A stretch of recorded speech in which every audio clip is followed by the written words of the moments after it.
So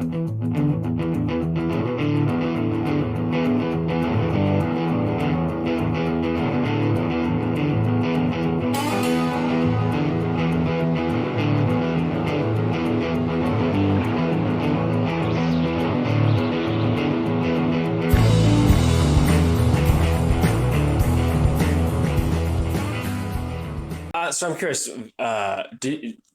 I'm going to guess that you didn't always hold to the sophisticated philosophical theology that you have now. I'd be curious to hear like how you started developing these various views about God that kind of depart from, say, like a classical theism, or would you say you just never were a classical theist? Like, how would you say you started developing your doctrine of God? Well, so I was baptized when I was 9, and then the Holy Spirit put in me like all possible truths in my head at that moment. So I've always known the right answer to every. No, Okay. It's yeah. always helpful if you get like omniscience endowment, like hmm that's right. I mean, okay, yeah, It's a but no, rare, no, it's no. a rare gift, but some of us got it. Yeah, no, I mean, yeah, like, so I grew up in a church, but like, I mean, Sunday morning messages were just Jesus died for you. So you might have like a sermon on like, Moses, like, crossing the Red Sea, and then somehow it turns into Jesus died for you. And you're like, where did Jesus come from? Like, I mean, it's not even part of the story. So it was just, that was just it. That was all theology was just Jesus died for you and he died for you. There might be a resurrection, but did you know he died for you? And I was like, all right, cool. And then in high school, I went to a Christian high school. I was taking, I had to do Bible class at this high school, and we were reading C.S. Lewis's Mere Christianity, and I was really fascinated by that because Lewis has a chapter on God being timeless in there, and that really blew my mind. And so I just was kind of hooked from there, with this sort of classical conception of God. And so in undergrad, I was reading a lot of Augustine. I was just working through the Confessions and working through City of God during like my devotional time.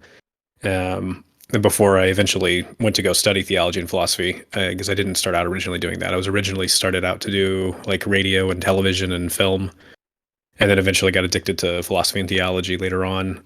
So yeah, so I went through a very strong kind of like classical phase because it was like, well, Augustine said it, so it must be right. And then reading a bunch of other dead people, and they're like, yeah, well, they're all agreeing that this is the way things are.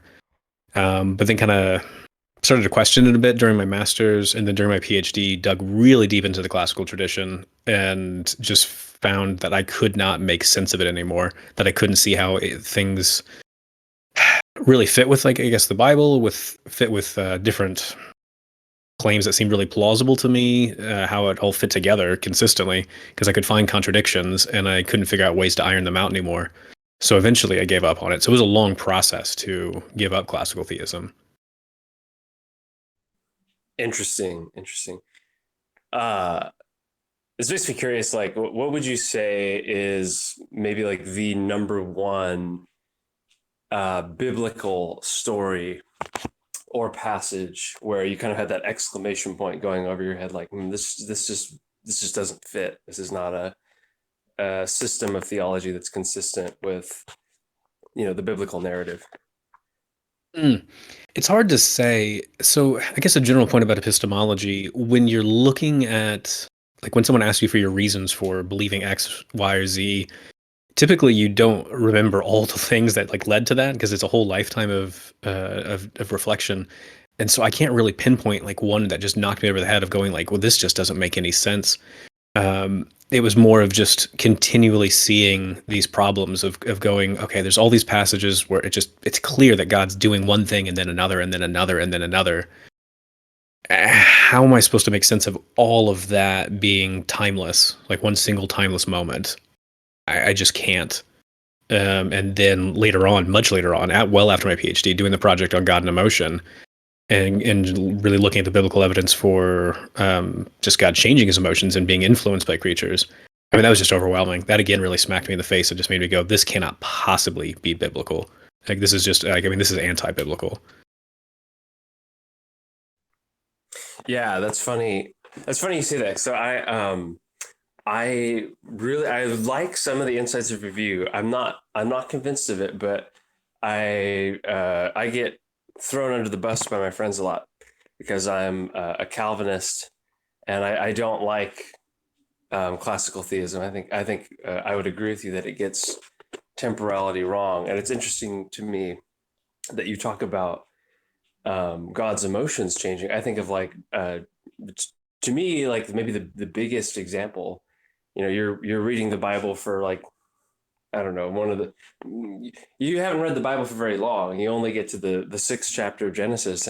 It straight up says like, look, God looks down at the world and it repenteth him. If you're reading in Hmm. the Old King James, right, that he made the world because there's all this sin in it. So you read things like that, and uh, that to me led to a different view of God's relation to time. So I very much relate to like, oh yeah, when you read the Bible, all those there's so many cases where God's persuaded by people to change his mind, or it says that his wrath burned within him, or something like that. And you're just Hmm. thinking of the classical theists, like, how in the world does an impassible God experience these things that are described in such human terms? I think that's right. So some of the things I've started to do a bit more in some forthcoming podcast episodes, and then in some forthcoming papers, is really pointing out what would it look like to take any given passage of scripture and interpret it in a way that's consistent with classical theism. So one of the examples I give is Lamentations 3, where it says, "Morning by morning, his mercies are made new; like his compassion fails not." And if you're going to be consistent classical theist, you would have to say, "Morning by morning." Well, it's not that okay. We got to get rid of that because God doesn't do things morning by morning because He's timeless. So we've already got to get rid of that first part of the passage. And then God doesn't have any literal compassion, so we can't say His compassion fails not because He doesn't have any compassion. And then his mercies, I guess you could say, is metaphorical mercies, because Aquinas says it's merely metaphorical. It's not analogical because it's not literal. It's only metaphorical. So, not morning by morning, somehow timelessly, the God who does not have any compassion whatsoever, his mercies are metaphorically made new. And I'm like, ooh, that's a really ugly gloss on Scripture. So you can just kind of do that like through with a whole bunch of different passages and go, ooh, this is really bad. This brings me to a really good point that during my PhD that really hit me in the face. I was reading Francis Turretin, and he has a section where he's trying to give all these proof texts for divine timelessness. And every single one of the ones he gives, they all contain divine temporality in them, either explicitly or in the surrounding verses that talks about God doing one thing and then another. And Turretin keeps giving these as examples of like proof texts of timelessness. And then when he goes to explain it, he goes, well, actually, this is all anthropomorphic. It's all like a human way of talking. So that's why there's all this stuff about God changing, and that's why it explains God being temporal. And I was like, well, that's the worst proof text you could give then. Why are you giving me proof texts that say the exact opposite of what you want them to say? Like, what are we doing here? And I think that's what really goes on with a lot of classical theists. When I look at them, when they give these proof texts, they then have to explain away the entire text in order to make it consistent with their view. Yeah, it seems to me, and again, I have a slightly different position. I like to see where maybe I can uh, see how you handle some passages Hmm. and some objections. But but man, I love reading your work and seeing this more straightforward treatment of the passages, because I mean, to me, it, to me, you can kind of see kind of a spectrum maybe of exegesis. Hmm. It can be called that. And on one side, you have sort of the classical theists who are just hard set on following Thomas. They just really like Aquinas. They really want to see these distinctions in God as merely part of a conceptual framework, like you were just saying, right? This is just anthropomorphic language. And Hmm. it's like you said, it's glossed over these distinctions that are made in the scripture. And then on the other hand, I see like on the other side of the spectrum, you got maybe like open theists who kind of do the same explaining away of God's sovereignty over events. They seem to only be able to see God's receptiveness to creatures, God's change, and all this stuff. And they don't really see the level of God's control over human events and what's going on. So it's interesting to me that your view does a pretty good job of cutting between the horns. If you see that, as I do, as a dilemma of offering this way to see, hey, actually we kind of have both sides of the equation. We can see that God's in control of history, but at the same time, he's receptive to his creatures. There's obviously these accidental properties where he's changing in reaction to them. So to me, that's a really nice way to try to synthesize the scriptural data. Yeah, that's part of what I'm trying to do. So yeah, so part of the project is to go, let's see how far I can go with this neoclassical model, I guess, of God that sits in between classical and open theism, and really see, can I like really solve all the problems that it has? And if I can't, then I guess I'll have to go to open theism or something. And then can I solve a bunch of problems for that? Oh, maybe. Panentheism? Oh, maybe. I don't know. So I'm just trying to like identify all the different models, figure out all the problems, and see how far I can go with fixing problems for each view. In so the neoclassical view, that's that middle ground. That's the one I'm trying to take at the moment, and trying to solve all the problems that I can. One of the projects I'm up to. Very cool. I wonder if you might just. I saw this interview in which you were talking about these different views of time, A theory, B Mhm. theory. I wonder. I guess I have two questions about that. One, how important you think that is to like the layman Christians understanding of how God relates to us. Like I think when a Christian is praying, for example, how important is his concept of time, so that he can better communicate with his Father. But then Mhm. also, like as a second question, okay, depending on how important it is, you think, what view of time would you argue for? And I know I've read some of your stuff, but it would be nice to get it on this recording Mhm. for people to listen to, like what you really think is the right way to look at human history. Yeah. So when it comes to the ontology of time, so you're asking a question about what moments of time exist, and I would affirm presentism, which says that the present is the only moment that exists, or the present is the only moment of time that is actual or concrete. There's a couple different ways you could cut that. So that's the view that I affirm. It's actually the traditional view. It's the view that was affirmed throughout all of church history up until kind of around the time of Einstein. Um, so that's the view I want to affirm. When it matters to God, I guess in terms of like my prayer life, or I think it comes down partly to a question of sovereignty. So if God's timeless, God cannot know what is happening now, and that's pretty bad, because if you don't know what's happening now, you can't really act at the right time. So when it comes to like sending Christ in the fullness of time, well, you're screwed. You can't do that because you don't know what's happening right now. So let me give you an example of this. So imagine I'm a screenwriter. I've written a play, and I've written out exactly when different people need to be on stage at different points in time. And so I've given a nice like tenseless story of like this person needs to be here at time tx, this other person needs to be here at time ty, and so this actor needs to come forward and say these lines at this time tz, and so on. So I've got this nice like whole script laid out. Now, if I don't know what time it is now, then I can't really direct the play at all.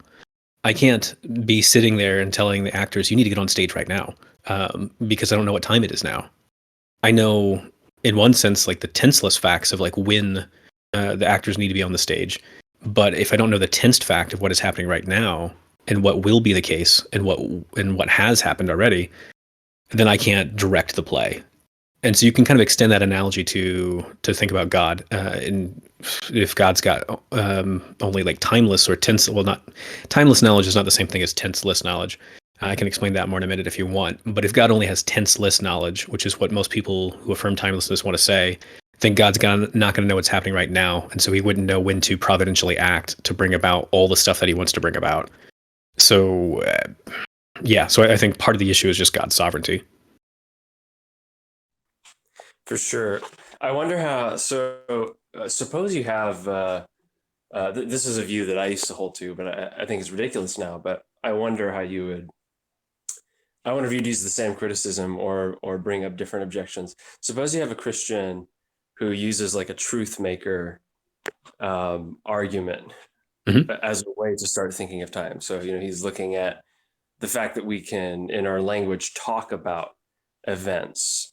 And while it seems that these events that we talk about are inherently tensed, there are ways of talking about them where we can remove the tenses and we can speak about events being related to one another. Yet at the same time, there always appears to be an experiential horizon. There's some kind of now in those same people who are speaking about events. So from that point of view, what if one were to build an ontology of time where all events are there existent, but kind of like a movie reel, God is sort of playing events in an order. So there is, even from his perspective, almost perhaps in like a Berkeleyan sense, God is sharing one moment of the now with all of us by playing this story or this screenplay role, whatever it is, in a certain order. Nevertheless, all of that has already been created and sustained to be played in that way. Hmm. Okay, so you laid a couple different things on the table that we need to unpack because there's a few things that don't fit together.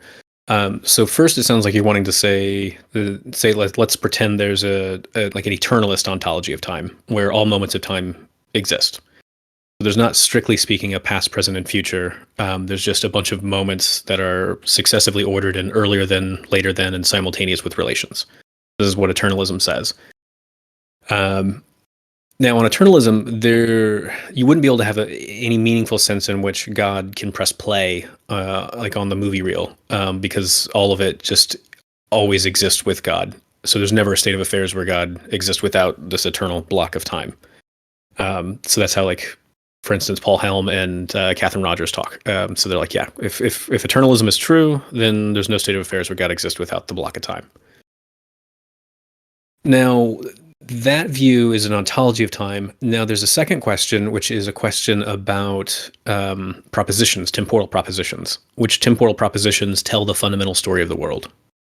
And so there used to be this theory called, so there's the tenseless theory, which some people used to take to be this reductionist strategy. So we take all tensed propositions, like Ryan is talking now, and we reduce them to a tenseless proposition, like Ryan is talking at 29 of June 2021 at 1729 UK time. And so you got to try to make those two propositions somehow reduce to each other. Now, the problem is, like, nobody thinks that works. Like, nobody thinks you can actually reduce those to each other because those are just different propositions. Ryan is talking now is just not the same proposition as Ryan talks at such and such time. So what most people did in the 80s and 90s is they gave up on that project and they're like, oh gosh, that's a terrible like project. Let's do something else. And so what they tried to do was say, maybe we can give tenseless truth conditions for tensed propositions. So the proposition Ryan talks now, what makes that true, supposedly, is some sort of tenseless proposition, like Ryan speaks at 29th of June, blah, blah, blah. The problem that we're seeing over the last few years is a bunch of philosophers pointing out this just doesn't make any sense either. Like we just can't actually give these tenseless truth conditions for tense propositions because tense facts are just a different set of facts altogether than tenseless facts. So here would be an example. So imagine I say, thank goodness that's over. Like I'm really nervous about talking to you guys today, and I say, thank goodness that is over. Now, the fact that I'm responding to is a tensed fact that this interview is in fact over. I'm not responding to the tensed fact of the interview ends at such and such time on the 29th of June, 2021, because that's a very different kind of fact. And my response to that sort of fact is going to be very different. So tensed facts give me reasons to feel particular ways, to act in particular ways. And those are the things I'm responding to. I'm not responding to tenseless facts. And so this guy named Ollie Pearson has this very long, detailed argument for when you kind of start to set all these details out, the whole idea of grounding these tensed truths, these tense facts in tenseless facts just doesn't make any sense. Like it doesn't really work because nobody's actually responding to tenseless facts, which is what you would need in order to really ground, to make tenseless facts ground tensed facts. I don't know if I explained that very well. It's a very technical one. I'm not used to trying to popularize that sort of argument. But that's kind of some of the stuff that answers your question. I don't know if it fully answers your question. Yeah, I think. Well, so the issue is that um, there are certain reductionist schemes. Like it seems to me that seem in philosophy in general, there have been so many attempts to reduce indexicals to other language games that just don't work, like you're saying, because there's no way to um, ground and summarize everything that's going on in an indexical in these objective descriptions. So that argument I definitely follow. I don't see how an eternalist um, can just ignore statements like, I'm glad that was over. But what I do wonder about is, okay, suppose you had someone who thought that each moment has the property of eternally existing, but they might have some kind of special set of properties. They might perhaps reality as this set of events is capable of experiencing changing properties or something like that. I'm not sure how we would want to cash the ontology out. But the idea is just that even though these moments have been eternally created, they are eternally determined to be experienced in succession alongside God. So it's not as if the past and the future don't exist from the perspective of the present, but they're not being experienced in the moment of the present. And there is kind of an objective ground to that in God. I wonder, like, maybe one way to summarize this question is from the perspective that the now has a privileged ontological status, does one really need to deny the simultaneous existence of the past and the future? Mm. Okay, so you just want like some kind of ontology that's not presentism that still gives you some sort of objective now. Is that kind of the question? Yeah, yeah, that's the basic idea. Yeah. hmm Okay, so you got a few options here. One is a growing block. It's not going to give you the future existing. So the growing block is that all the past and the present exist. So the present is just whatever moment of time is on the leading edge of the block, and a new moment gets added to the block. None of the previous moments cease to exist; they're all still there. But the block continues to grow as new moments get added. So whatever moment is on the front edge, that's the present. So future doesn't exist, present does exist, and the past does exist. So that gets you a now, but it doesn't get you the future existing. Another option is to go with this moving spotlight theory. And so the moving spotlight says eternalism is true. So you've got this eternal block of all these moments, but I still want some kind of like objective present because I don't like this whole there's no such thing as an objective present like the eternalist does. So the moving spotlight adds some extra structure to the block of time, such that there's somehow like this presentness that attaches to a moment and then attaches to another one and then attaches to another one and then attaches to another one and so on and so on and so on. How you get that is really up for grabs, and it gets really complicated very quickly. But that's one kind of option. So then you can really talk about the past, present, future all equally existing, and there being this now that moves across the block of time, sort of like a spotlight moves across a stage. There's one other view I'll mention that people kind of do to try to get you. There's this what's called fragmentalism, and so fragmentalism is meant to affirm that there's some sense in which there's an objective present in some kind of sense. What you do is you take the eternal block and you break it up into a bunch of fragments, hence fragmentalism. And from each fragment, it is an objective now. And so for the creatures that exist at that fragment of time, this is what's happening now. And you could talk about that's what did happen, and this is what will happen. But you can do that for each fragment. Here's the catch, though. This view of fragmentalism explicitly says that reality is not coherent because reality is broken up into these fragments. So it explicitly affirms that the reality is incoherent. So that's a really big cost for that view. Yeah. So, well, it sounds to me like my movie reel example is exactly the spotlight theory. I've not heard that phrase before. I'm gonna have to start using that in these conversations about time. I guess my more, to me, the more important question, but I'm curious about how you argue about these ontologies as well. But the more interesting question to me is, how important do you think it is for any given Christian to know the answer to this question? Like, how important is the ontology of time to say how someone prays or how someone makes everyday moral judgments about how they should honor God and so on and so forth, things like that. Mhm.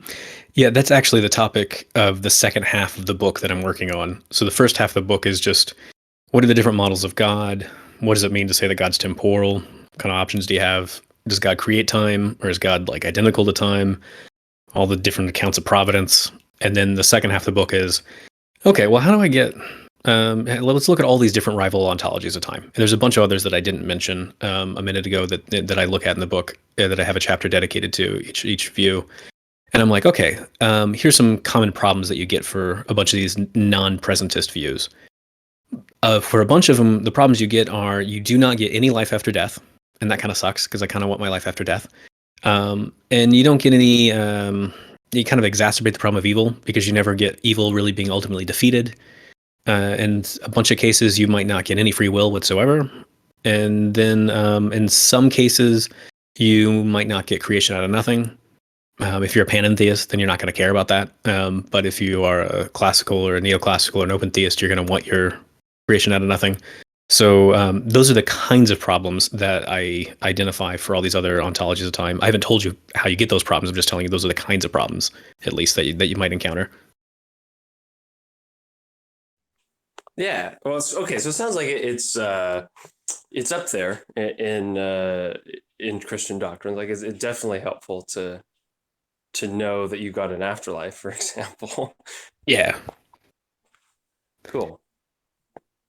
So I guess for me, one of the issues that I run into in talking with people about this is that you see someone really sure of a given ontology of time until they read their next given philosopher, and then their minds totally change. So one thing I always wonder is if there might be something of an underdetermination problem with these views. Is there really one view that can explain all the data and do a better job than other views? Like, I'd be curious to see how um, one answers in favor of presentism over against like this spotlight view. How would you go about saying, okay, here's an argument that Christians can look at that favors this point of view over all the others? Yeah, no, this is exactly the right kind of question to ask, and that's why I'm doing this second half of this book, because it seems to me lots of people are just going, well, look, there's all these benefits if I adopt like eternalism, or if I adopt a moving spotlight, or if I adopt, you name it, instead of going with that silly old presentism. And I'm like, well, you guys haven't actually considered the whole of Christian doctrine, and you've really overlooked, oh gosh, like so many issues. So let's sit down and really like figure out all the problems that these views face and see which ones can actually solve problems and which ones cannot. So when it comes to the moving spotlight versus presentism, one objection I look at is like the truth maker objection to presentism. So can there be truths about the past? And I give a bunch of answers to how that goes, and we can look at that in a minute if you want. Another issue I look at is if you've got the standard account of the moving spotlight, so the standard moving spotlight, which is what I gave you guys earlier. Um, you've got the past, present, and future existing, and that requires that you are not a single thing. Instead, you are a collection of temporal parts. And so the temporal parts that exist at this moment, they always eternally exist at this moment. You have later temporal parts that might exist in heaven or hell, depending on what you guys are up to. Um, but those parts exist eternally at their times at their temporal locations. So you guys who are here, who are stuck here, you're never going to get to see heaven. You're never going to get to see hell. So you're just stuck at this moment. That's that. And so one of the kind of things I do is give it an analysis of like presentism can give you a story where you are a single thing that endures through time. Any like a standard moving spotlight theory is not going to give you that. further, a standard moving spotlight theory is not going to be able to give you a defeating evil, because all those past moments of evil, the people that are suffering in those past moments, those are eternally there. They never cease to suffer, and so they never get to say, "Thank goodness that's over." So those are like some of the kinds of problems I look at. With the moving spotlight, though, there's a bunch of other philosophical problems that have led a lot of people to go, that this just view is just ridiculous. We can't make it work. And so what I do in the book is I examine something called the new moving spotlight, which is supposed to be this really bizarre view where um, past stuff exists, but it ceases to be physical and it ceases to have mass, and a bunch of it is really weird, really fast. And so you've got all these non-present entities existing, and so what I do is go, gosh, that's just weird. Why would I have to affirm a view? This seems like a lot of work to just say like there's all this non-present stuff that exists that's physical but doesn't actually have any spatial location or mass or density. I should just go back to presentism. That'd be so much easier than like saying all these weird, crazy things. So that's another kind of like comparison I give between the two.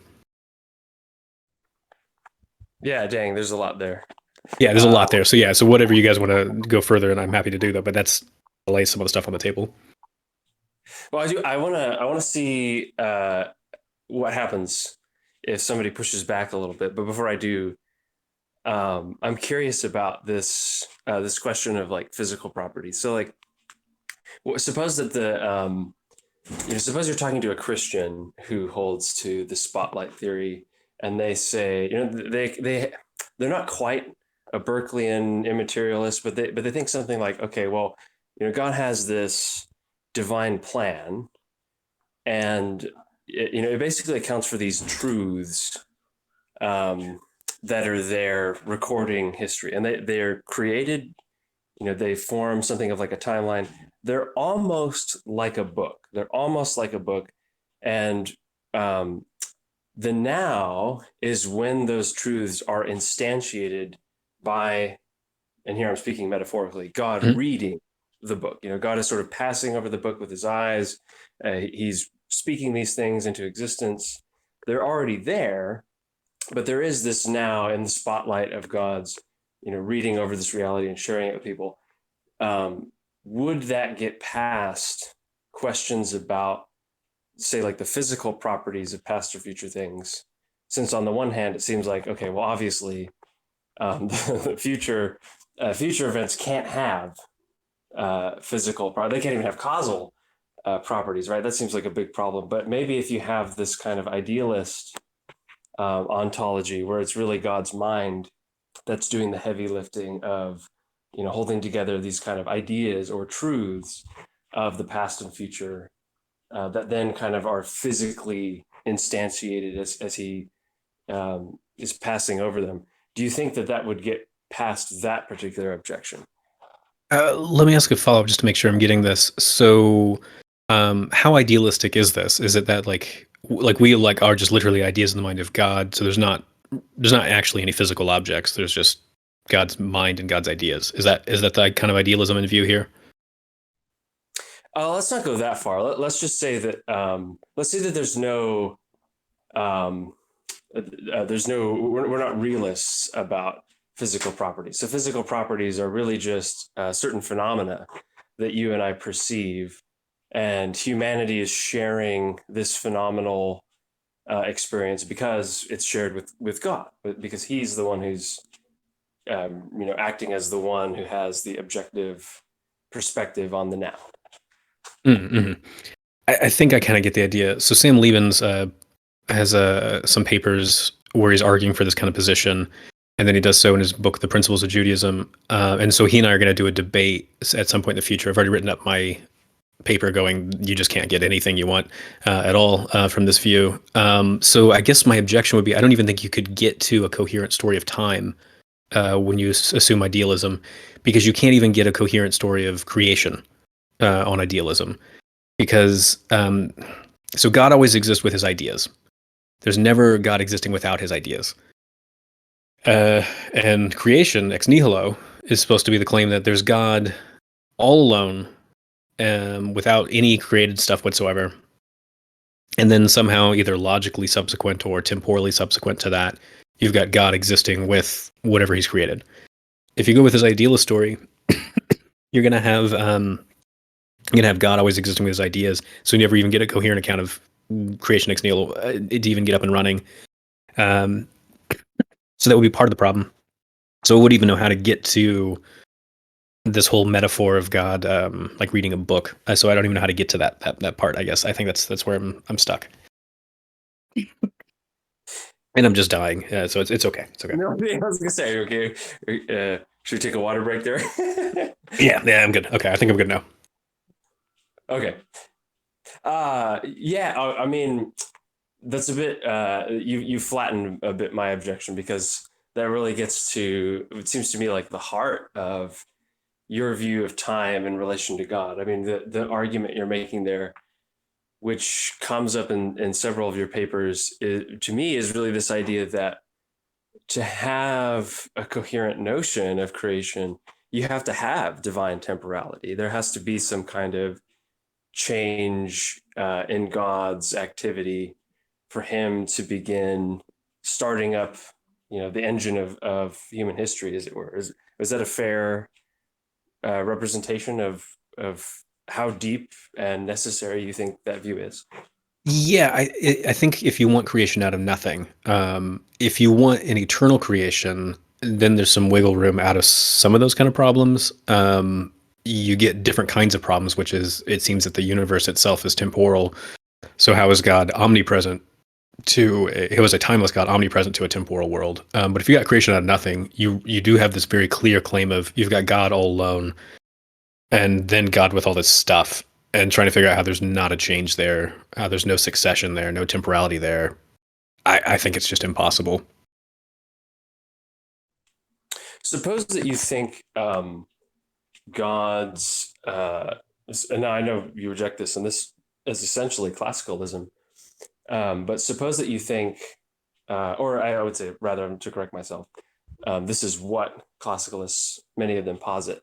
Suppose that you think the will of God, creative decree, or act of God is eternal. And so, God is eternal, his act is eternal, the existence of the world is eternal in its beginning. But beyond that, there is real change in the world. So it's like there's this external cause that's eternal, but the effect, the universe, is all changing stuff. It has all of this temporality to it. How would you clarify where you think that just turns into unintelligible nonsense? Yeah, so what I do in the Divine Time Maker paper is I draw a parallel in the reasoning with the doctrine of the Trinity. So, in the doctrine of the Trinity, as classically articulated in Nicaea and subsequent councils, the claim is that God the Father timelessly causes the Son to exist. And so you have a timeless cause, and the Son's supposed to timelessly exist. So you have a timeless effect. So timeless causes have timeless effects. Well, seems like, well, if God, it seems like you could kind of generalize that. So if anything is timelessly caused to exist, then it's going to timelessly exist. Well, God timelessly causes the universe to exist. Well, why doesn't that timelessly exist? Like, what's going on there? Well, what explains the difference? And the difference usually see in the classical tradition, at least within the classical Christian tradition, I should say, is to kind of go, it's mysterious. And I'm like, well, hang on.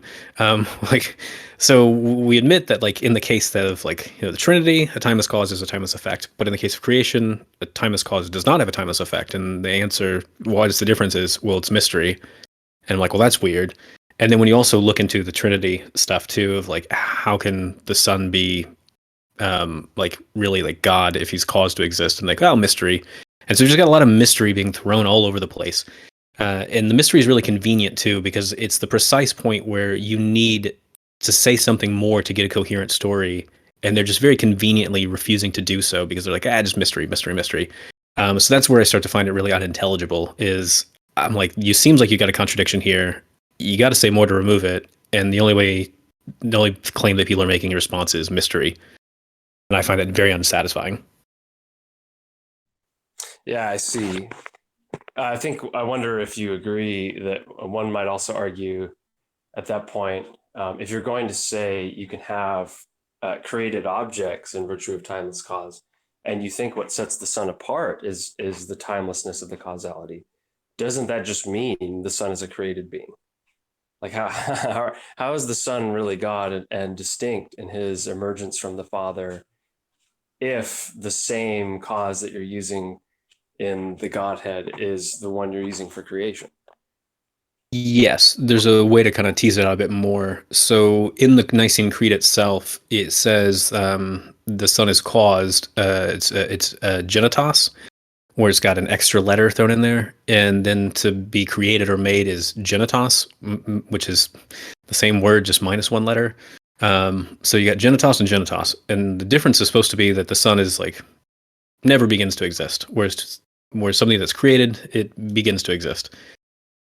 Well, yeah, if you really do remove the distinctions between the two, if you say that like the universe like eternally exists, for instance, it never begins to exist, then you've lost the distinction between begotten and made in the Nicene Creed. So yeah, you do lose whatever distinction is supposed to be that makes Jesus some or makes the Son not a creature. So yeah, there's a way, several ways you could tease that out to make that objection stick.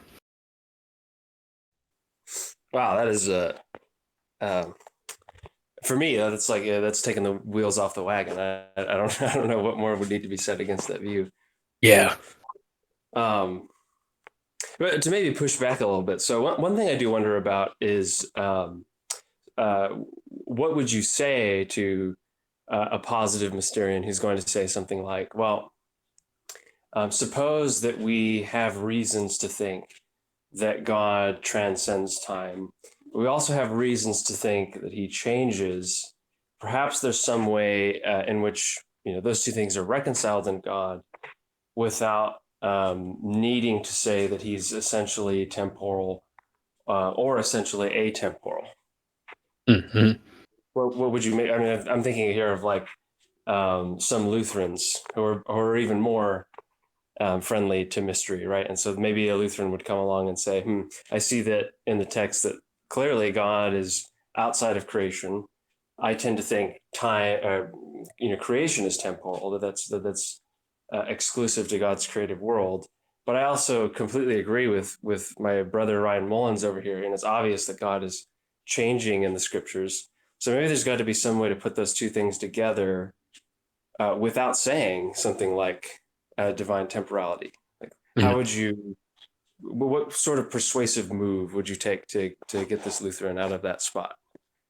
Yeah, so there's two moves to make. One is a move that I'll make, and then the second one is what some of my Lutheran theologians that I'm working with in Helsinki right now say. So I'll start with what they say because it's funnier. Some of the Lutheran theologians that I work with in Helsinki, what they'll claim is Lutheran theology is playing with two separate decks of cards, and these two separate decks of cards contradict each other, and you just play whichever hand is convenient at any given moment, and that's just how Lutheran theology goes. Oh, that's Um, brutal. it- yeah, That's it's sad. brutal, and then when they're telling me this, like the Finnish are very negative people, and so they're just very self-deprecating, and they're like this is just our theology. It's awful. It's horrible. It's gloom and doom and everything. And then I'm like, okay, well, I guess thank God I'm not a Lutheran. I don't know. So that's kind of just them just being honest and going, this is just kind of what we're stuck with, and they're dissatisfied. Here's what I would do, is I would just point out some kind of contradiction. And mysteries do not remove contradictions because mysteries refuse to say which premise is wrong and what you're going to replace it with or why you reject it. So if someone's like, well, I want God to be timeless, but I also want him to be temporal, I would just go, well, what it means to be timeless is to exist without succession. What it means to be temporal is to exist with succession. So if you're saying God's timeless and temporal, you're saying that God exists without succession and God does exist with succession. That's a contradiction. No amount of mystery mongering is going to remove that contradiction. Yeah. So, well, okay. Let me push back a little bit. Suppose somebody, and here now, I put my cards down the table and start expressing my view. Suppose somebody comes along and says, "Well, we have to be careful with that reasoning because it seems to me like that would, um, if you follow that out without any qualification, you're going to lose the incarnation because we want to say Jesus is truly God." Jesus is truly man, there's no contradiction there. The divine is capable of taking possession of a human nature. What if temporality is analogous to that? What if temporality is a creaturely thing? You know, it's created. Nevertheless, the divine volunteers to take on a creaturely nature, to become temporal, the way that the Son of God, who doesn't have human properties essentially, is able to take on a human nature. Mm-hmm. So the analogy with the incarnation doesn't quite work because with the incarnation you've got parts, and so you can say what would seem to be incompatible properties are actually assigned to different parts, and so there's a lot of wiggle room you can do with that. The extent to which you can wiggle there is limited, but there's some wiggle room. With time, you don't. You're not saying that like part of God is timeless, and then part of God is temporal, because you're not saying that God's got these like different substantial parts like that. So I guess I would just find this incoherent.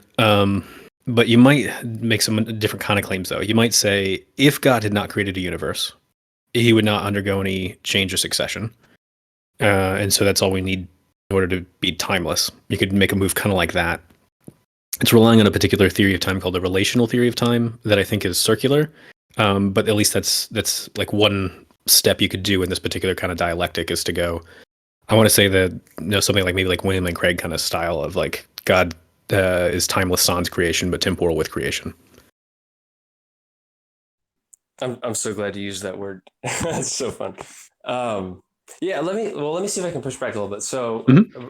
regarding the parts, um, would it seems to me difficult here whether we're saying um, this the Son of God has two parts to his personhood, or if we're saying his person has two natures and we can treat them as parts. It seems to me that the Son of God just is divine, like he's identifiable with God. We can say he possesses the essence of God, however we wish to put it. So it seems to me like, in a sense, the Son is divine, whereas there is a sense in which the Son is not essentially human. So, like this, in other words, the Son can be independent of a human nature, but part of the very identity of the Son is that he's divine.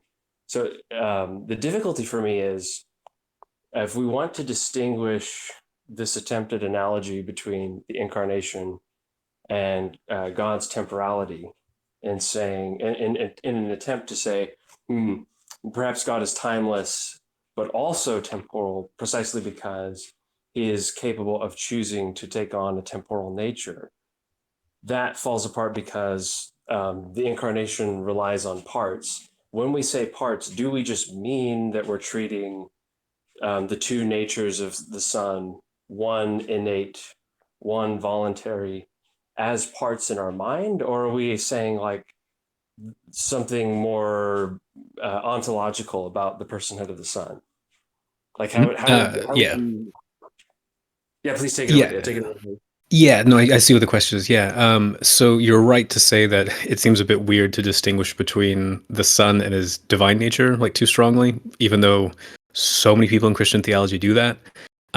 Whereas things are a bit easier to see when we talk about parts when it comes to the incarnation. So with the incarnation, the most popular view throughout church history, the one that's endorsed at the Council of Chalcedon, is what we could call a three-part Christology. And the three parts are God the Son plus a rational soul, so like a non-physical, immaterial soul, and a physical body. So those are the three parts: the Son, the soul, and the body. Now, if you're a temporalist, you've got an easy way to kind of talk about this. So you could say the Son eternally exists, just always been there. And at some point in time, the Father's like, "Hey, Son, let's create a universe." You're like, "Okay, cool." And then some at later point, they're like, "Hey, Son, I want you to like become incarnate." And so the Son's like, "All right, cool." And so the Son acquires a soul and a body.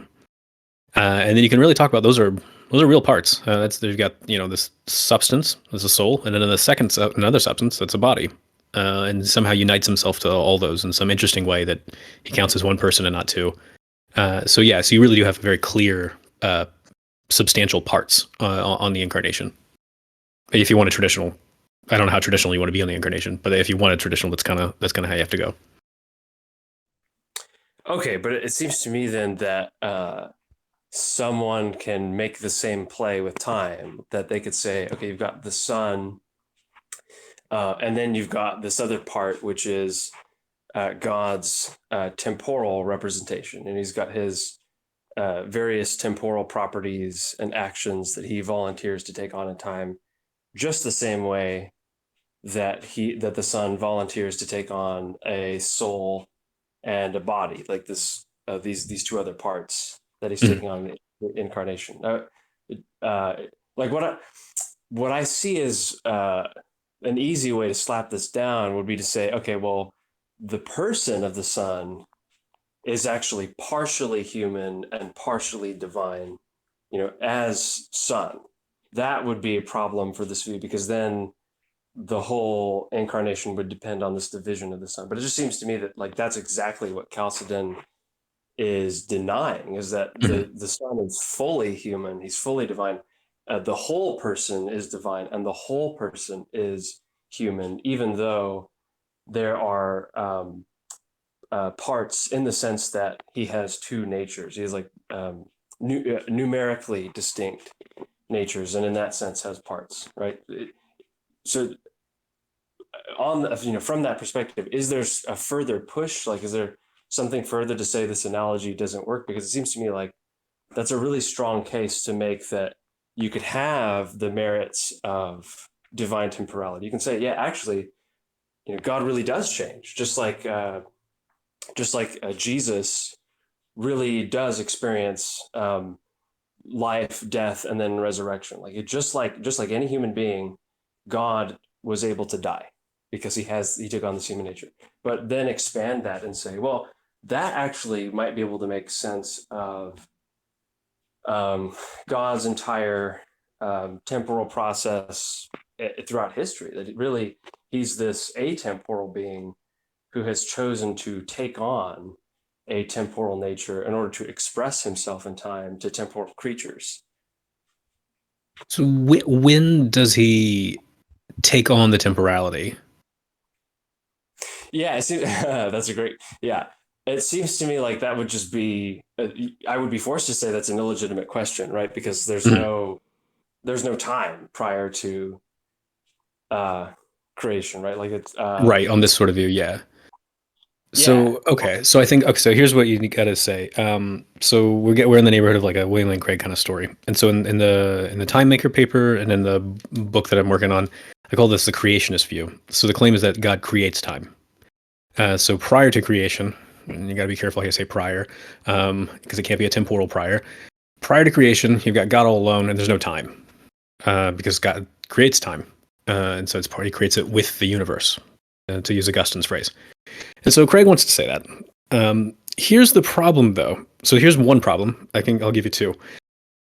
First problem is how you understand that timeless phase and then God's temporal phase. What's the relationship between the two?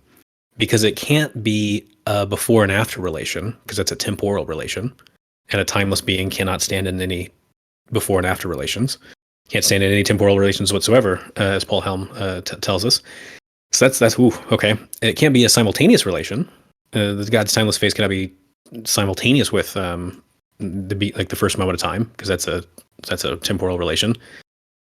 You might say it's like logically prior, but Alan Rhoda and a bunch of others point out that like logical priority assumes that like you can talk of like two different things being like logically prior and logically posterior.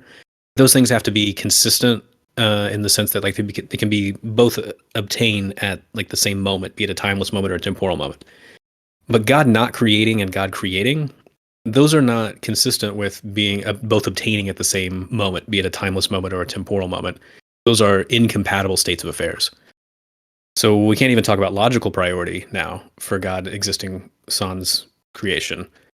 So what are we left with? And Craig doesn't really tell us much. And Paul Helm points out like that's really odd because this is a moment of odd silence on Craig's behalf when Craig normally gives you lots and lots of things to justify his views. And I think that's right. So a lot of philosophers who are working on like God and time, when they come to this sort of point in Craig's view, they're like, I was following everything you're saying, but I don't know what you're saying here, man. I do not understand what you're saying here. So that's the first problem. It just seems unintelligible because all the options you could have to try to make it intelligible are inconsistent with really being genuinely timeless and genuinely temporal. Here's a second problem. So Craig's view is assuming a relational theory of time, which says that time is a relationship between events. And so events are supposed to be the thing that explains time. They're more fundamental than time. And so this is kind of supposed to help generate intuitions like time cannot exist without change because change is just is events is like things being one way at a particular event and then being a different way at a different event. And if there's no change taking place in that prior state of affairs with God without creation, well, there's no time. Here's the problem for the relational theory, though. So again, the relational theory says that time is a relationship between events. And so time is not fundamental. The events are fundamental. Events explain where time comes from. So ask Craig or anybody else what an event is, and they will say this. An event is a substance having a property at a time. And at that point, you should be going, hang Oh, on a yeah. second. Yeah. Yeah, the circularity, right. So yeah, you're like, well, crap, I just built time in there. I wasn't supposed to be doing that. I was supposed to be telling you where your time came from. And so that's a very serious problem. So you got a circularity. So one way to try to push like a Lutheran on some of these points would be like, okay, tell me what kind of theory of time you're working with here. The only way to seem to kind of make sense of this whole timeless sans creation temporal with creation stuff seems to be assuming a relational theory of time. Well, that view's circular. Oh, do we really want to wed our theology to like circular theories? I don't think we should. Maybe we should try to do something else. So that would be kind of, I guess, like the long sort of story of how to really push Lutheran on some of these points. Yeah. Okay. Well, let me see if I can't jump in for Craig. I Mhm. one thing one thing I'll mention on the side that confuses me about I can never tell if he thinks God like loses his atemporality when he comes into time. Was his atemporality sans creation like a relative property itself, or Yes, is yes, it it is.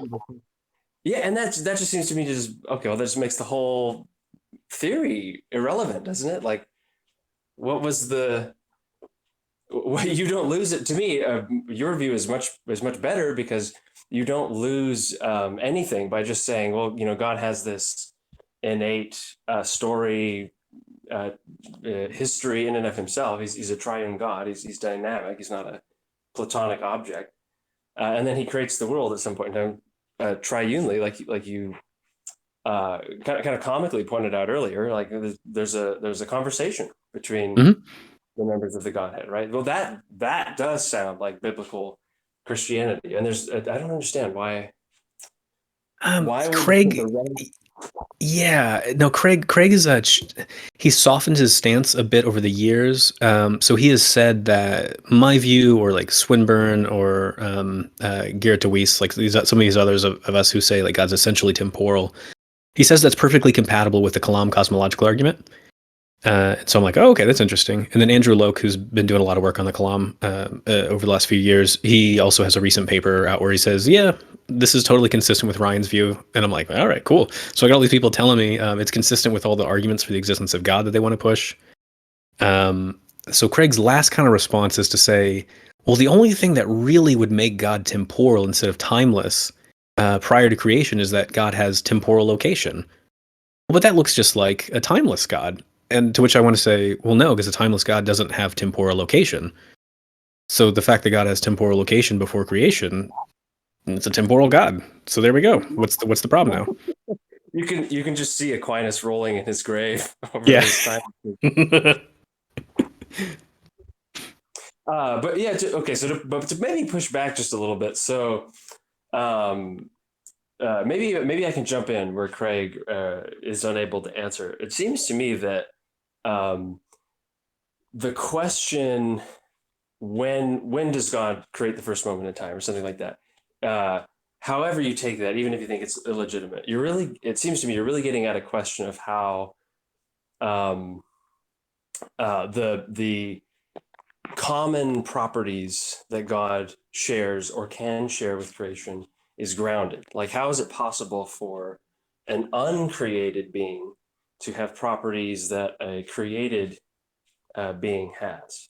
And it seems to me that really the point of view that I'm putting forward, while completely applicable to time, like I'm pushing it here, is really an answer to that much more fundamental question. And it's saying, okay, well, actually, there's kind of a covenantal metaphysic going on. And I really like your Trinitarian conversation, right? I think that there's this life that God has in and of himself, this Trinitarian conversation that's going on. And out of that, God creates this world. And it's really this act of creating it with Trinitarian purpose behind it, with this purpose to express himself as triune to the creatures in that world, that ground God's ability to take on properties in that world. I would just take time to be something like those properties. But to me, Mm-hmm. what I really like about your view, that I feel like there's kind of a resemblance, is that there is already this divine story that's there. God is dynamic. There's a life in God. It seems to me that like on a Thomistic view, God is slowly becoming a Platonic object. It's a grim consolation to think that he's divinely simple and impassible in the way that Thomas thinks. Um, but on the other hand, I think maybe this view can also preserve the old tradition of God's timelessness in saying that, well, God doesn't have time that we have, right? We have this created time, but He does have something that reflects. He has this divine life that's prior to that. We don't. It's entirely mysterious, the tenseness and the modality and all of these questions that we have about that life, because we simply don't have access to it without special revelation. We have very little that we can say about it, except that it is what makes the world resemble God and gives him ground to come into the world and share properties. And so you have this kind of you're asking about, like, well, you got to ask the question, like, what's your view of time?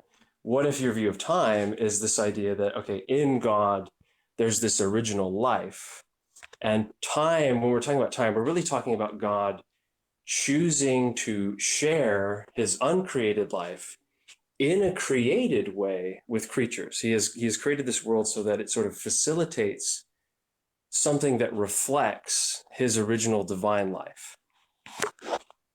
Mm-hmm. So this looks similar to, I guess, kind of like Alan Paget, who's Lutheran. So there we go. We can stick with that theme.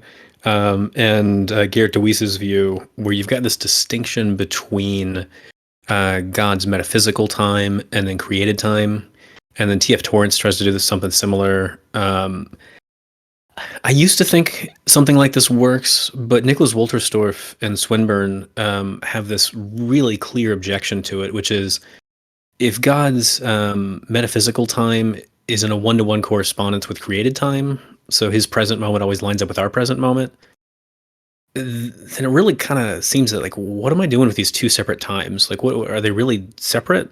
And if I can measure, I can use like the metrics of like my present to kind of measure the life of God, at least since creation. Well, it doesn't seem like God's really creating a separate time. All it seems like is that God's creating a clock.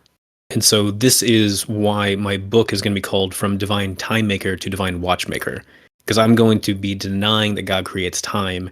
Instead, I'm going to be saying when God creates a universe, he's creating a clock or a watch, some sort of uniform laws of nature by which you can start measuring out time.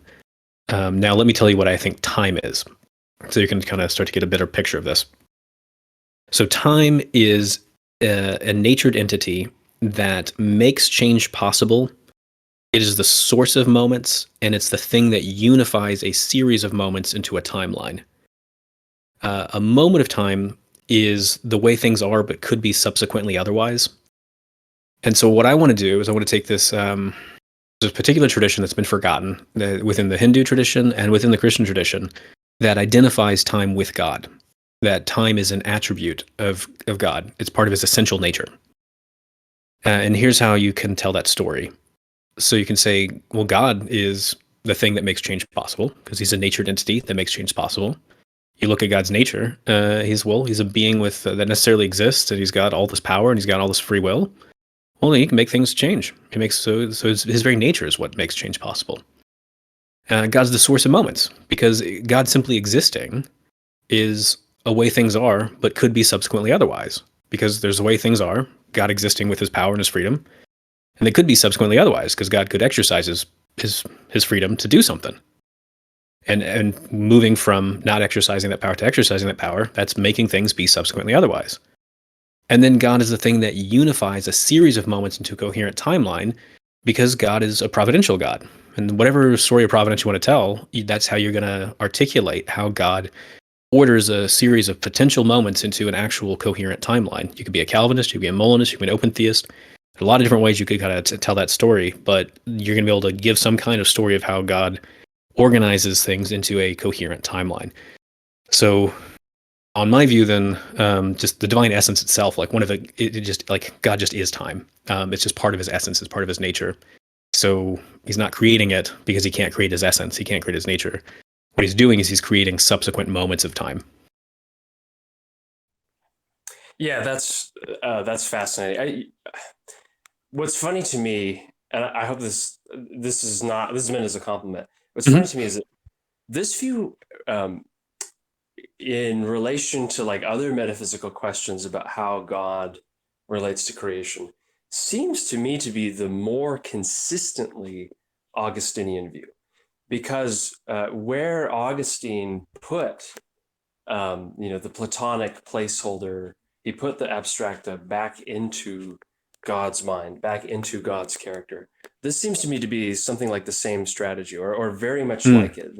We see kind of this big fundamental principle of reality, and we're saying, and we're identifying God with that. Where someone might say, well, logical laws are something like an expression of how God originally thinks. It's like God's original rationality or something like that. This seems to me to be a very similar strategy to that kind of divine conceptualism, where we're taking a fundamental condition of anything whatsoever, and we're saying, well, yeah, I mean, that's just what we're talking about when we're talking about God. Like he's the one who sets all this. I wonder if you think that that's a fair connection to make, like Yeah, I between. do. Yeah, so because I've thought about, well, okay, when I first was trying to develop this view, I thought it was crazy and I thought I was losing my mind. And then I presented at a few different conferences and everyone's like, oh, that seems cool. That seems good. And I was like, okay, I thought I was going nuts. And so it's only like since then when I finally they decided to accept and see how they explore this view and not think I was crazy when I started seeing some of the benefits like this. So I think it does give a much greater explanatory power to theism than like say like maybe like classical theism would give. And I'm not the first person to think this though. So in the Hindu tradition, in the Middle Ages, there was a guy named Raghunath Shiramani, and in his particular branch of philosophy, like his school that he came out of, they were saying there's all these like fundamental principles that exist. There's God, there's space, there's time, there's the ether. I think sound was one of the other ones. So there's all these are like a bunch of uncaused eternal substances. And Shiramani was like, this is a really bloated ontology. My goodness, this is ugly. Wait, I only need one eternal uncaused substance that can do all that. God can play the role of time. He can do the role of space. He can do the role of ether. He can do the role of sound. I don't know how you do that with sound, but he was like, God can do all this. So let's identify all those things with God. So we got some kind of ontological parsimony, and then I've got this amazing explanatory power where God is like really is like the fundamental explanation of everything. So I'm not the first person to kind of make this move. I'm just following the footsteps of some others who have already done that. But yeah, you're right. I think that's the right connection to see. Yeah, one reason I want to say that is so that anyone who's listening to the recording later, like I think this view is actually, I think this view is very friendly to Orthodox Christianity. I think it's a better view than Thomism. I will push back maybe one last time because Sure. we're going over an hour now. I'm curious what you think of objections to divine conceptualism being inherited by this view. So it seems to me that, especially from the Reformed philosophers who were influenced by the Neo-Calvinists, it seems to me that one of the big problems that you get with divine conceptualism, supposedly, is that you then have to say there is a metaphysical common ground between God and creation, that there is some kind of third man, some kind of third thing that makes God and creation intelligible together. And at that point, you have a clandestine Platonism. It looks like Christian theism. Everyone who believes it is definitely a Christian, and it's obviously maybe like the best view around at the time. But there's this lurking problem of, oh, when you think about time as being something that is identical with respect to God and creation, that means that God has that that's either to say that created things have uncreated properties, or to say that the uncreated one has created properties. Like there's an identification of God and creation at that point. And that itself seems to undermine various things like creation ex nihilo, or I think it provides a challenge to God's aseity, stuff like that. I would be curious how you would respond to that kind of objection. Yeah, I think I can follow the objection. There's a bunch of confusions and category mistakes I think kind of built into it though.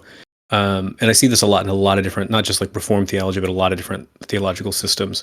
So let's just define some terms, and I think the problem just kind of just dissipates, just falls apart. So first, what is aseity? A being exists ase if and only if its existence is not dependent upon nor derived from anything outside of itself. What does it mean to be a creator? Well, it means that you're the thing that like causes all this other stuff to exist. What does it mean to be a creature? Well, you're a thing that's caused by the creator. So your existence is dependent upon the creator. So any claim that typically says that some theological system blurs the creator creature distinction, I just want to go, no, you're sneaking something else in because God's the cause of everything else. All this other stuff is caused by God. There you go. You've satisfied the creator creature distinction. So all the cases where somebody's saying there's like a blurring between these things, I would bet money that is a case where somebody is sneaking in other things into the story of what it means to be the creator, or what it means to be ase, or something like that. So that's one thing I guess to kind of try to clarify. Another point is, what would be a problem if we shared some things in common with God? Especially say if I go with like a kind of reformed theological view. So within a lot of reformed theology, they'll cut up divine attributes in terms of communicable and incommunicable attributes. So some of God's attributes are incommunicable. If God sneezes on you, you don't get that attribute. Whereas some other attributes are communicable. If God sneezes on you, you do get it. So what attributes can God like sneeze on me and give to me? He can give me some power. He can't give me omnipotence, but he can give me a bit of power. He can give me a bit of rationality. He can give me some consciousness. He can give me some things like that. Oh goodness. Well, I guess that makes sense because I'm made in his image. So I do have some things in common with him. So on reformed theological grounds by itself, some kind of common ground between God and creatures is already built into the theological system. So what would be the problem if God and creatures share some things in common? I don't know. I can't see what the problem could be. And if the Calvinist or Neo-Calvinist pushes too hard, they're going to lose part of their doctrine of God, part of their doctrine of man. They're going to lose part of their understanding of the Imago Dei. They're going to lose a bunch of stuff.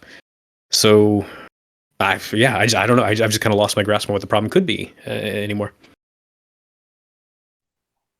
Yeah, I was so insofar as I again think that your view is much more consistently Augustinian than the timeless paradigm. I think also the idea that there is some kind of common nature that's endowed by God. By nature here, I just mean something like a set of properties that's Hmm. essential or something like that. Yeah, I think that's more consistently Augustinian too, or something like that. Maybe more strictly like the properties resemble God's properties, and then there might be a slight Like indirectness. difference. Yeah. Yeah, And that's built yeah, into the traditional view as well. So the doctrine of divine ideas is now what we call divine conceptualism. And so the doctrine of divine ideas is just that God's got an idea of all the possible ways he could be resembled or participated in, depending on which kind of language you want to use. And so when persons, he creates persons thinking things with free will. Well, God's a person with three persons thinking things with free will. Okay, well there he goes. He creates things that resemble him in that sense. They're things that have these properties, or they participate in his properties, depending on how you want to cut it. So yeah, it's a very traditional view that there's some kind of commonality there because we are getting the stuff, these perfections from God. totally. Yeah. Uh, so what I would say is that from like a reformed philosophical perspective, and here again, I'm thinking of like um, people who are coming down from like a Kuyperian tradition, especially like through Van Til and modern Westminster folk and other people in that kind of school. Of just to name a name, like I'm thinking like, oh, this is probably something like a very poor, uneducated version of what someone like Nate Shannon would try to prick at the view here. But to me, the objection is going to be something like, well, if God really does share identical properties, you have some kind of identity relation between God and creatures, there's some metaphysical common ground. That's really to say that God's explanation is shared with creatures. And so you're going to have a metaphysical view that's verging on pantheism or some kind of Platonism, because whatever it is that they share in common is actually responsible for both. And at that point, you either have to say, okay, well, God and creatures have this identical problem, therefore it grounds both of them. Therefore, either God is that property, and so, to some extent, in a really, however weird fashion we want to carry this out, the creatures are God because they have this God property, or time is somehow slightly independent of God. Maybe it's like a God making um, object. It's only partially involved in creatures, so they're somewhat divine, but it's fully involved in God, and so he's really divine. But at that point, again, I think the conclusion of the objection is, well, you've lost aseity at that point, right? No longer is God really dependent on nothing else for his existence. He's dependent on the same thing that creatures have to exist. Mhm. Okay, so let's take this apart in reverse order. So let's grant pantheism for a moment. I don't really want to grant pantheism, but let's go for it. Would God lose his aseity? So again, aseity is having your existence, a being exists ase if and only if its existence is not dependent upon nor derived from anything outside of itself. So on pantheism, the universe is identical to God in the sense that it's just like a mode or an expression of God. So God is just the carpet, and you are just bumps in the carpet. But God doesn't have to let there be bumps. So there could be a state of affairs where God's just the carpet's completely smooth. That's God. That's it. And then all of a sudden, God's like, "Oh goodness, wouldn't it be cool if I just had some bumps in the carpet? Like made some modes. Like kind of create stuff in the sort of pantheist way. Well, there we go. Cool. Okay, I'll do that. Made a bunch of bumps. Did I get rid of my Alceity? Well, of course not, because my existence does not depend upon anything outside of myself. So I've got Alceity. So yeah. So even if somehow this conceptualism entails pantheism, we still don't lose Alceity. Let's go a step further. So let's say, well, does it actually entail pantheism? Well, of course not, because some things God can share with creatures. Again, on this kind of reform view, there are some properties that are incommunicable and some are communicable. There are certain ways that creatures can resemble God and certain ways that creatures cannot.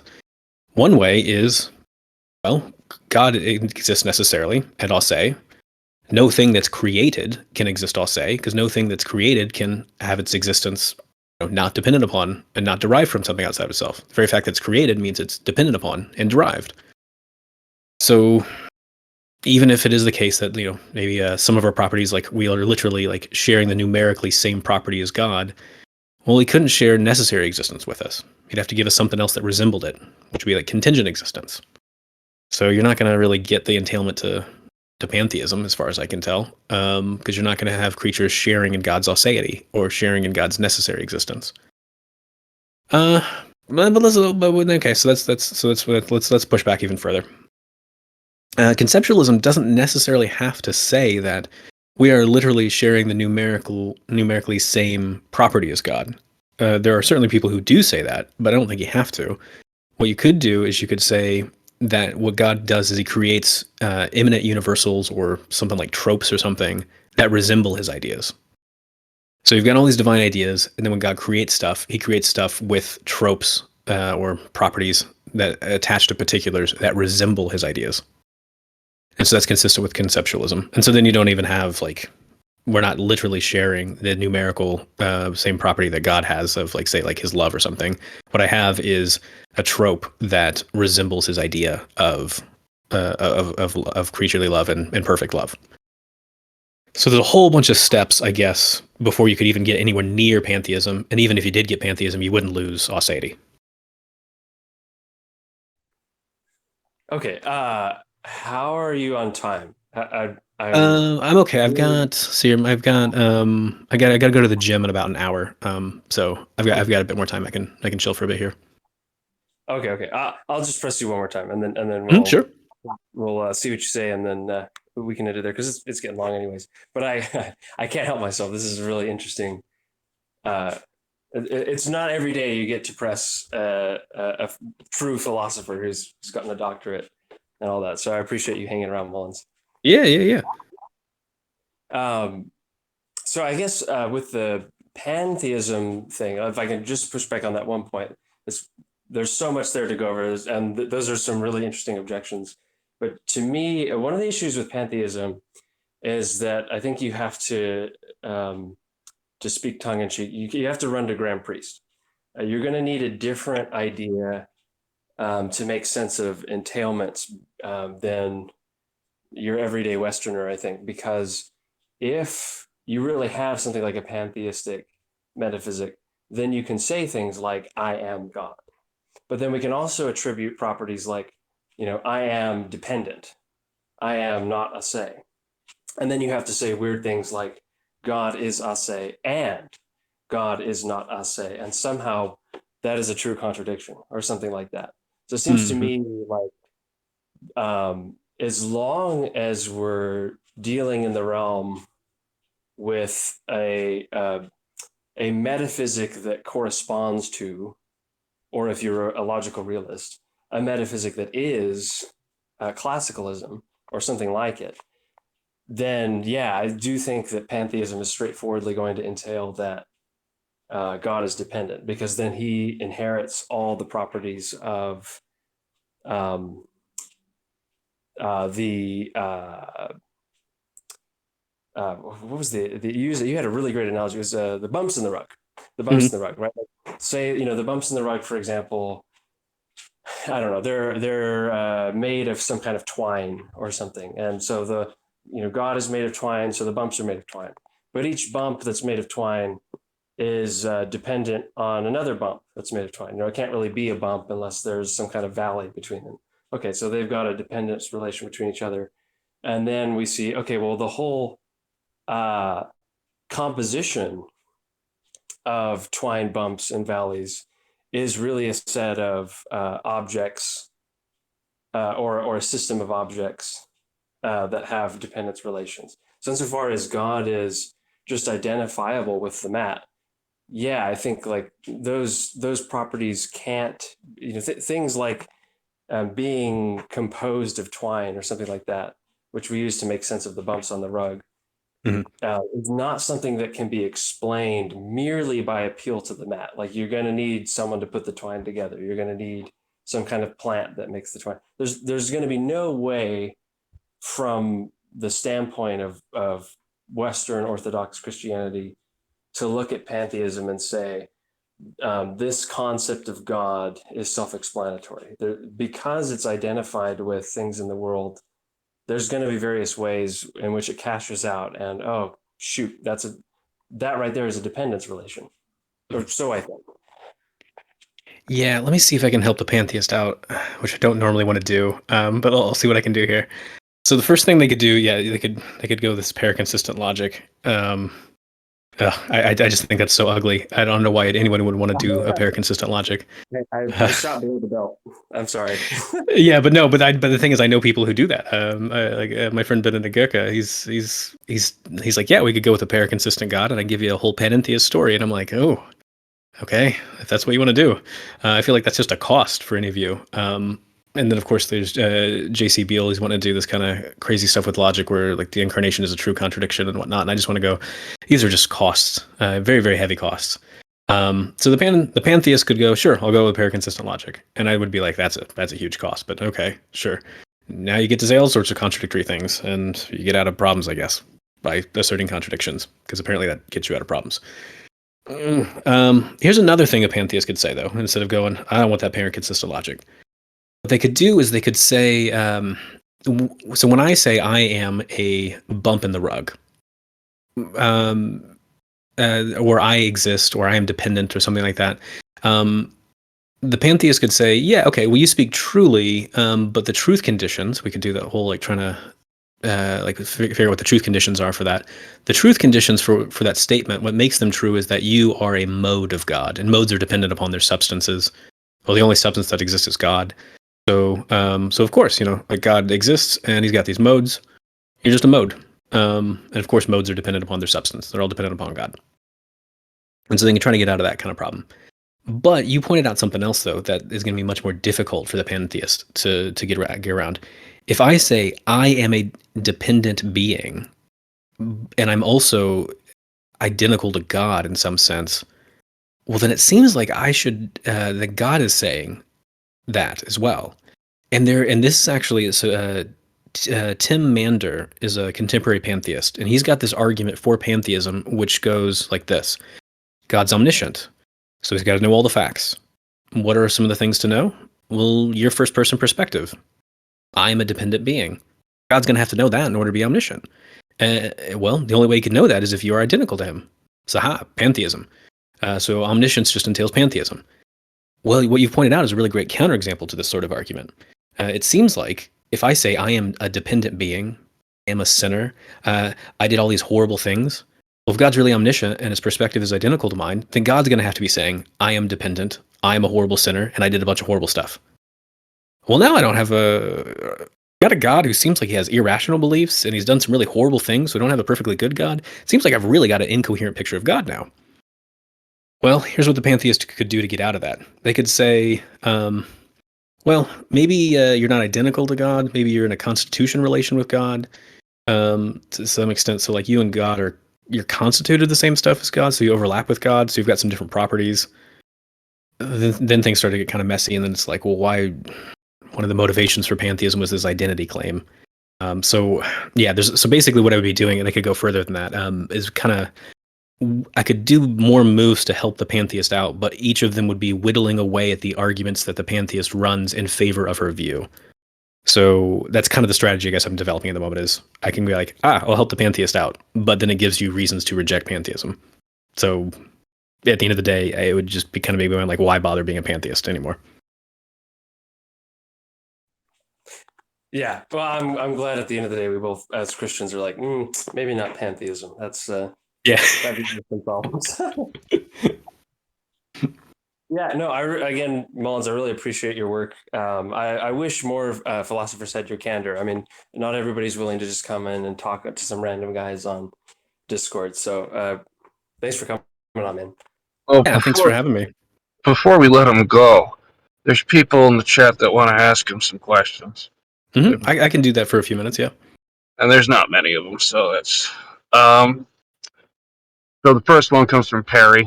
Are different views on simplicity like that of Scotus more on the non-classical side as you define it? Mm-hmm. Yeah. I don't think Scotus's view really is simplicity, and here's why. So simplicity says no distinctions, and Scotus is like, I'll give you some distinctions. I'll give you this formal distinction. And Occam was like, that's not really simplicity. And a bunch of other people were also like, that's not really simplicity. And then contemporary Scotus scholars like Richard Cross and Thomas Williams also go, yeah, that's not really simplicity. Scotus gave you something that looks like it, but it's not really. It's simplicity in name only. So I guess it depends if how generous you want to be with what counts as simplicity. I want to side with the Scotus scholars like Cross and Thomas Williams and go, yeah, he didn't really give you simplicity. He gave you something else that's interesting and kind of unique and cool, but it's not really simplicity. Second question's same guy. Do you think God having different distinct properties entails him having parts? No, I don't see why I should take properties to be parts. So like Augustine and then the entire Neoplatonic tradition, and then a bunch of people today who talk about the simplicity of the soul, meaning it is a single substance that's not made of like substantial parts, but it's got a bunch of properties. It's got powers. It's got capacities. But those aren't parts. Why should I take those to be parts? Yeah, so there's a lot of metaphysicians who I think will just kind of scratch their head at this overly like permissive Thomistic view of what counts as a part. I think a lot of them will go, why should I think those are parts? They're properties. They're not parts. So the next question is, are the majority of theistic thinkers throughout history believers in timelessness or temporal? And the same question, but for passible versus impassible. I hear a lot that it's mostly timeless and impassible, but I'm not sure that it is actually the case. Mm-hmm. So most of my knowledge is of the Christian tradition. I'm starting to dig into the other world religions. It does seem that safe to say that timelessness is the majority view across the world's religions, but you see people pointing out all sorts of problems with it really early on in across the world's religions. So a common example is how could a timeless and unchanging God really explain the existence of all this changing stuff? You see that across the world's religions. Impassibility, that is definitely the majority view in the Christian tradition from at least the 2nd or 3rd century on. It's not in the Bible, but it's post-biblical. And you see that being the majority view until around the Reformation. Then you start to see some people kind of push back on it. And then not a whole lot of pushback again until like right before the 1900s. And then in the 1900s, like everybody wants to reject it. Like it becomes the minority view real fast.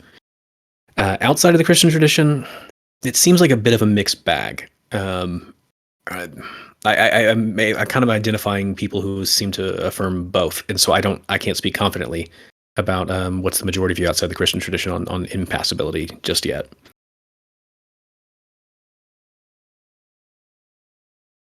All right.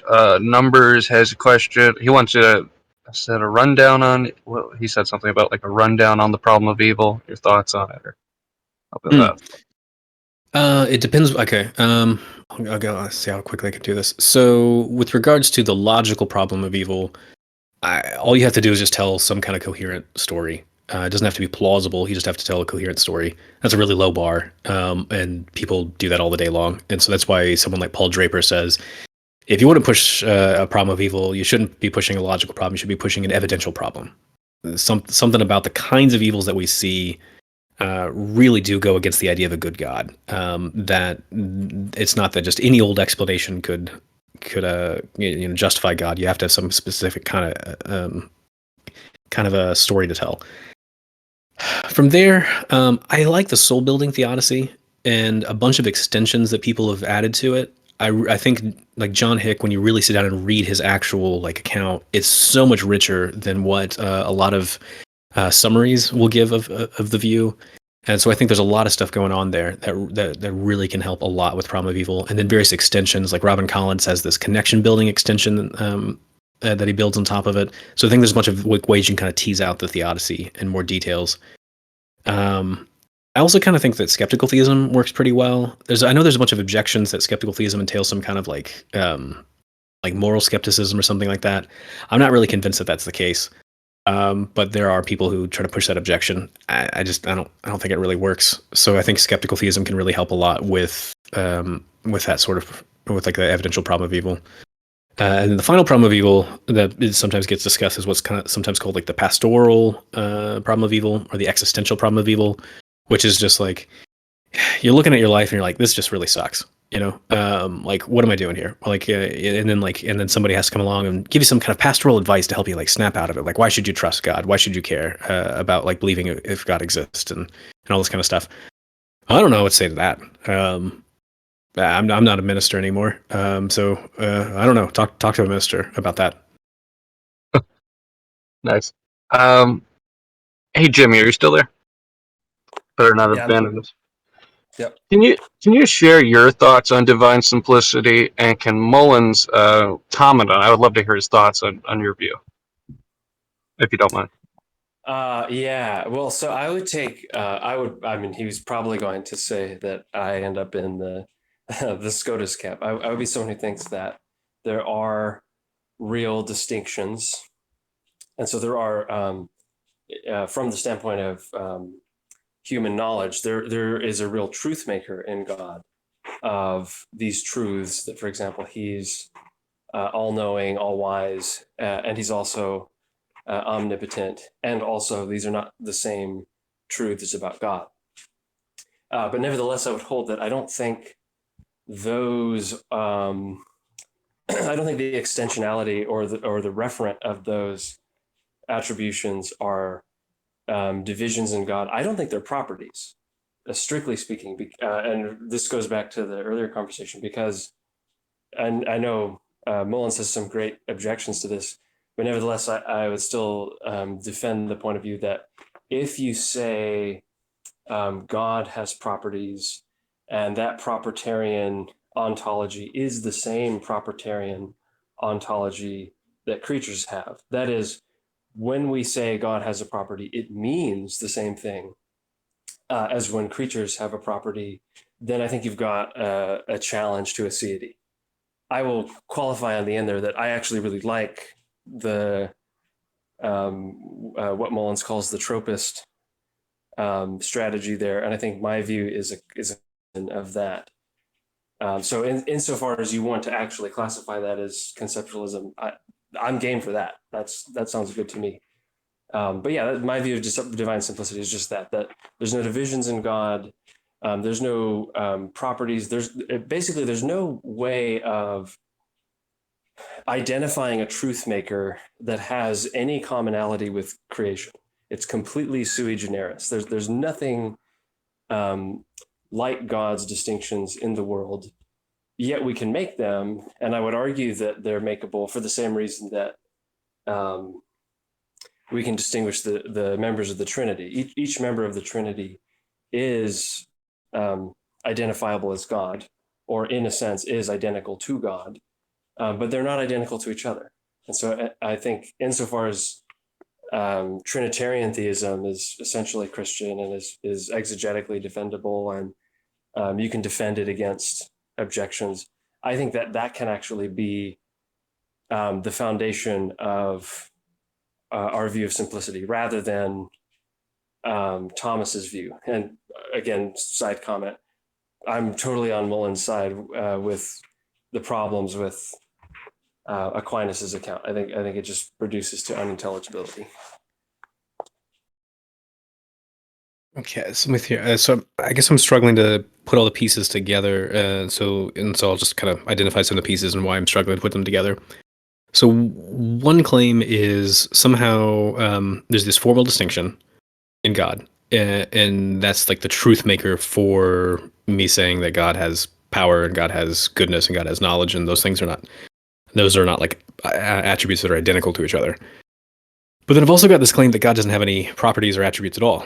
some kind of like nominalist sort of view. And so I don't know what's like formally distinct from what then. So I find myself at a loss then of like how to understand what's formally distinct from what. And then also I find myself at a loss to understand what is serving as the truth maker. So truth makers theory says that for any proposition, it has to connect up with some kind of entity that exists in the world, and that entity is like what makes the proposition true.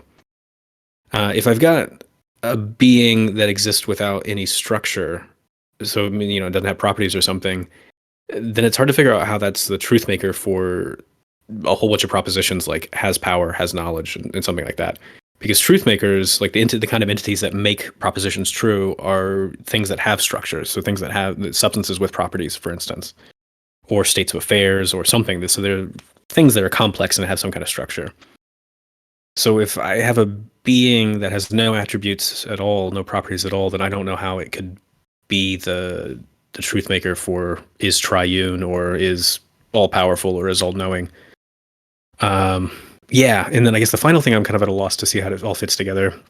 If I say that there's just God, and the Father is God, the Son is God, the Holy Spirit is God, and I'm making an identity claim, and then I want to say they're not identical to each other, I don't know how that works because identity is transitive.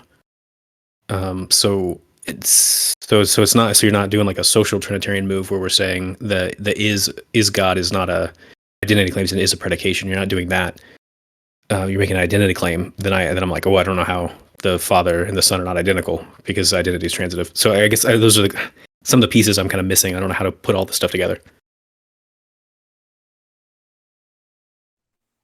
I'm really tempted to see where we can go with that, but that's like that's another video in and of itself. Actually, Chase suggested this. Would you mind coming back on and we can maybe have another discussion with you on your view of simplicity and that topic in general, and maybe see how you would tease some of those things out? Mm-hmm. Sure. Yeah, I'd be happy to do it. That would be great. Alrighty. So the next question is, what's your thoughts on presuppositionalism?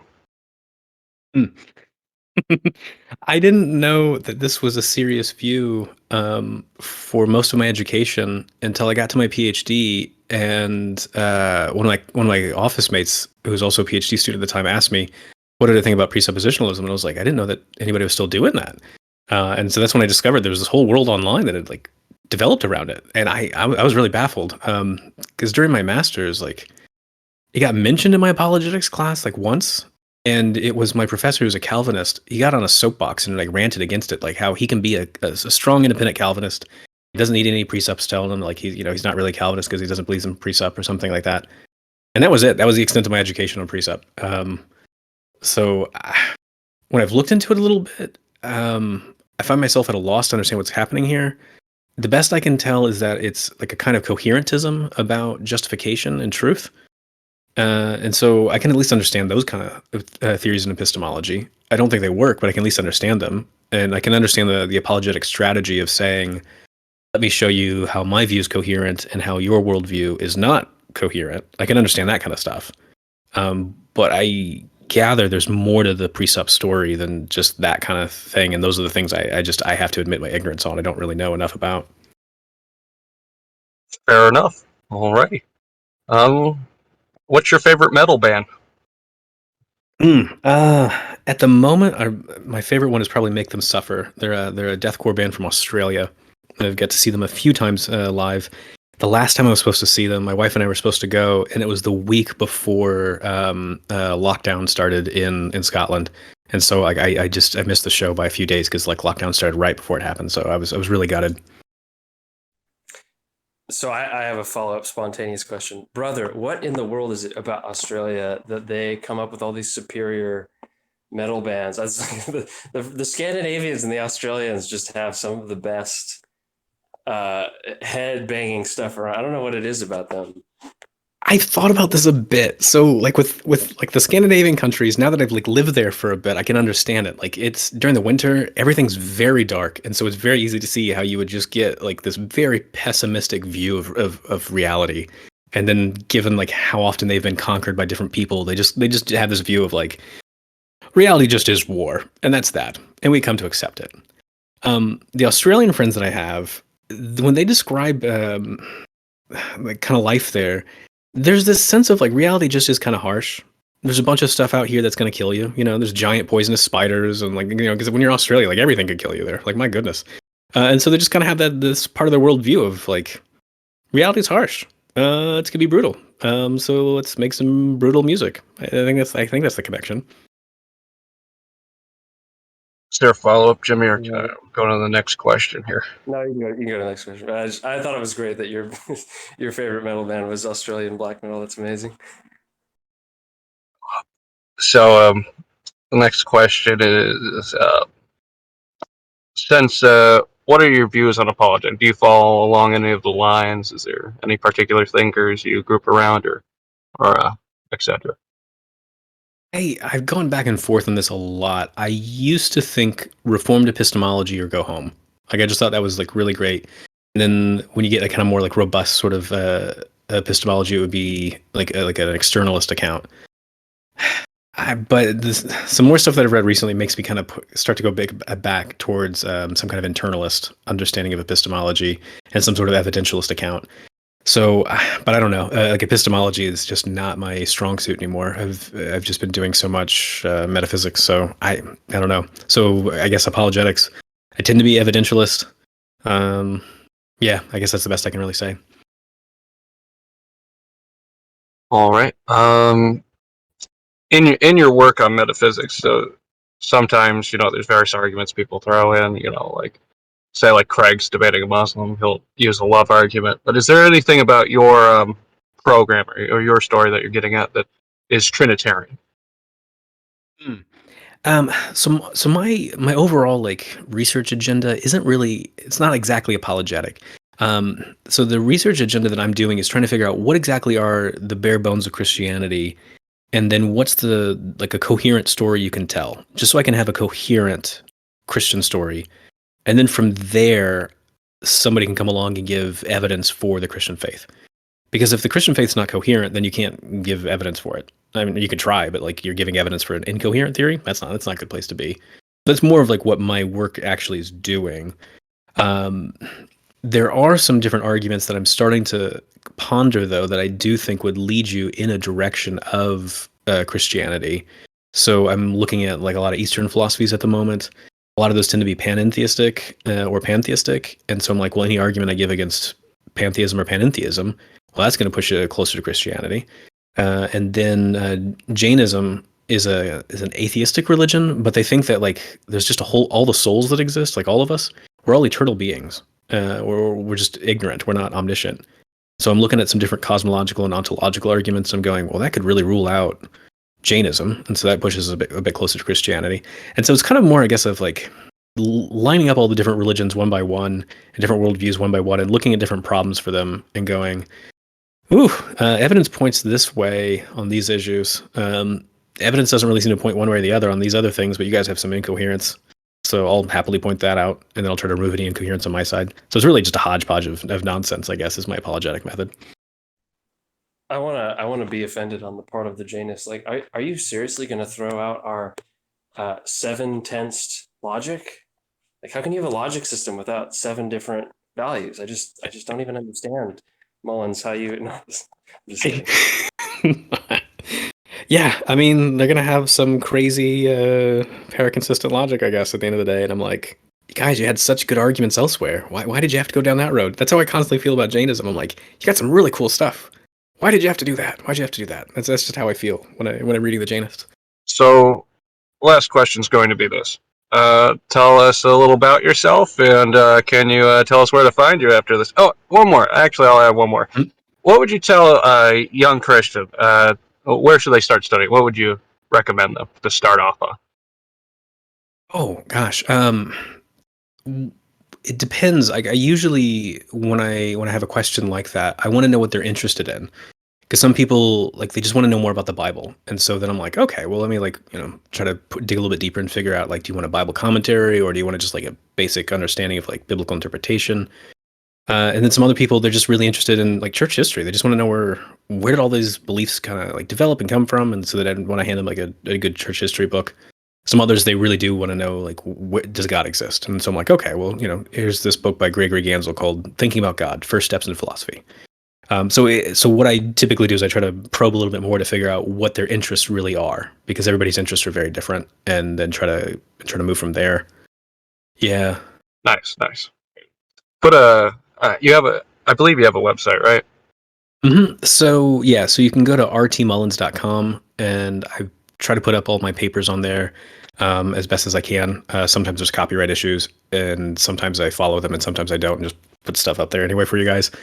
And then I've also got my podcast, the Reluctant Theologian podcast, and then I also have, gosh, I don't know, a bunch of interviews. I try to put all the videos that I've done. I try to link those to the website as well. Well, thank you for coming on. I appreciate it.